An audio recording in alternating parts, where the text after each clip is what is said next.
Бір кісі көңіл күйе түсіп, осы мен таңнан кешке дейін жұмыс жасаймын, адал еңбегіммен табыс табамын.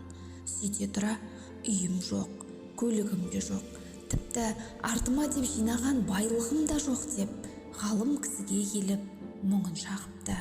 Сонда ғалым кісі әрбір айтқан сөздерін мұқият тыңдап отырып, жай ғана күлімсіреп: негізі сізде өзіңіз айтып отырғаннан да көп нәрсе жоқ. Мысалы, сіздің жазылмайтын емі жоқ ауруыңыз жоқ.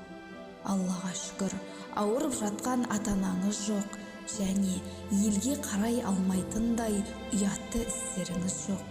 Негізі сізде жоқ нәрселер өте көп екен.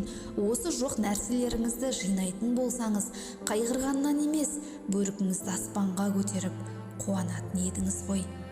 Әр нығметтің қадірін біліп, Аллаға көбірек шүкіршілік қылыңыз. Бұл уақытша сынақ дүние, материалдық нәрсе бірде бар, бірде жоқ. Ал жаман деп ойлаған нәрсенің бір жақсылығы болуы мүмкін, деп ақыл айтқан екен. Ал сізде қандай нәрсе жоқ? Аллаға көбірек шүкіршілік етіп жүрсіз бе?